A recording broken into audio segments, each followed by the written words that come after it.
আসসালামু আলাইকুম সবাইকে। আমি আজকে আপনাদের সাথে শেয়ার করব আমি আম্মুর কাছে কিভাবে সাহায্য করি। আমি রান্নার কাছে খড়িগুলো দিয়ে আসব। তারপর দেখতে পাচ্ছ একটা ছবেদা গাছ।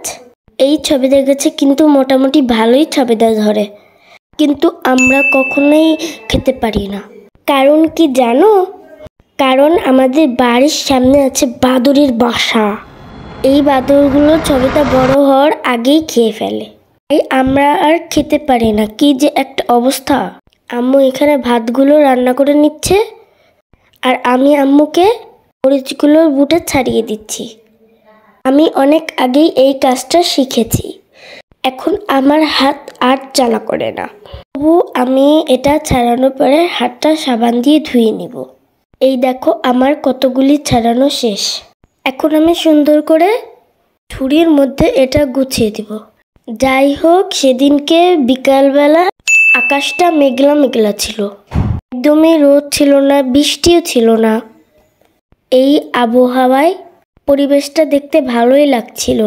সন্ধ্যাবেলা আমি আম্মুর জন্য লাল চা বানাচ্ছিলাম। আমি কিন্তু সুন্দর করে লাল চা বানাতে পারি। আমি তো লাল চা খাই না, তাই আম্মুর জন্য 1 কাপ বানাচ্ছিলাম। এই তো আমার চা হয়ে গিয়েছে। এখন আমি কাপের ভিতরে ঢেলে নিব। তারপর আমি চিনি দিয়ে নেড়ে আম্মুকে এখন দিয়ে আসবো। চা বানানোর পরে আমি আরও কাজ করব। বেচিংয়ের পর থালাবাটি ছিল, সেইগুলো পরিষ্কার করব। একবার পরিষ্কার করেছি, আম্মু বলল হয় নাই। এবার আমি একটু রেগে গেলাম, আমাকে দিয়ে একটু বেশি কাজ করাচ্ছ। আমি বললাম, তারপরে আমি বললাম আমাকে তালের বড়া বানিয়ে দিতে হবে। তো ফ্রিজে তাল ছিল, আম্মু আমার জন্য তালের বড়া বানিয়ে দিয়েছিল। বড়াগুলো অনেক মজা আর সুন্দর মতন ফুলেছিল। আর আমার আম্মু এই প্রথম তালের বড়া বানাচ্ছিল।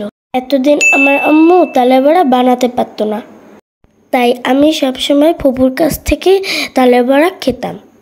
এখন দেখি আমার আম্মু ভালোই পারে তালের বড়াটা বানাতে।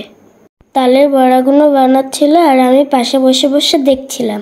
কত সুন্দরভাবে ফুলছিল দেখুন, দেখতে আমার খুব ভাল লাগছিল।